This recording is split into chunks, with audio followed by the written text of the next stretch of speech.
design. This lesson is for grades 9 through 12, ceramics 2 and 3, so more advanced classes, and I plan on incorporating this lesson into my classroom in 5 49-minute sessions. The overview is that students will consider their own interests, personality traits, culture, and favorite activities to develop ideas for this project. Students will be working in clay to create a piece that will showcase who they are as a person. They will be able to choose the ceramic greenware technique at the base of their project. Once they've chosen the greenware technique at the base of their project, they will explore different greenware surface design techniques and how they would like to use that technique to express themselves when finishing their piece. Inspiration will be given from contemporary ceramic artist Roberto Lugo and Junhee Kim. Both of these artists reflect deeply on their upbringing and a cultural influence when choosing surface design techniques in their own work. Students will learn to communicate who they are and how they see themselves in their artwork through this project.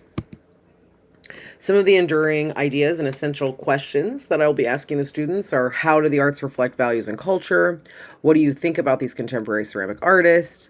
How do you feel when you see an artist sharing their self and their culture and their artwork? And what are some common themes or techniques you see in Lugo and Kim's ceramic styles? The national learning standards that I'll be using are teaching the students to describe how knowledge of culture, traditions, and history may influence personal responses to art, comparing uses of art in a variety of societal, culture, and historical contexts, and experimenting, planning, and making multiple works of art and design that explore a personally meaningful theme, idea, or concept. And that one is the one that I think I'm going to focus my big idea on for the large project at the end of our course. Some of the lesson's objectives: engaging in small group discussions about the messages in their artwork. They're going to create a ceramic piece of art. They can make it functional or purely aesthetic that communicates their personal interests, personal traits, and culture. They're going to participate in peer project review and critique of artworks. And throughout the lesson, students will engage in criticism of their own work, their peers, and the chosen artists.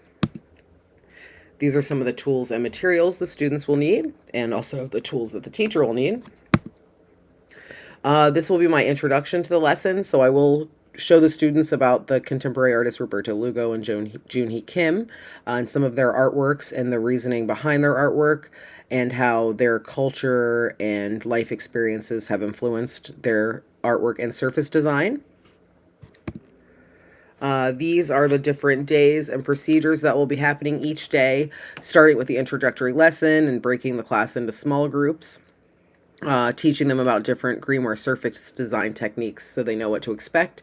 And since this is a higher level course, I won't have to do a full intro. It'll be more of a review and then research for students who have ideas that we haven't covered yet. Then students are going to do their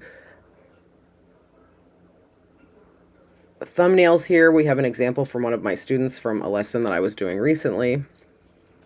Then they are going to build the structure for their greenware, and then they are going to apply their surface design. And then on the final day, they will be completing their piece. It won't be fired and glazed yet, but we will have the base and the surface design completed.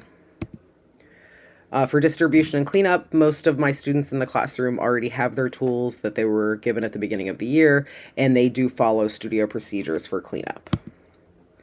For closures, the students will take photos and upload to Google Classroom to get individual feedback from the teacher, and then they will be working together after they also submit a paragraph. They will be working together to share their work with their peers, and then after we're glazing and firing the forms, we'll be doing an art sandwich where the students will share one thing they like about their peers' work, something they would improve, and an additional thing that they would like.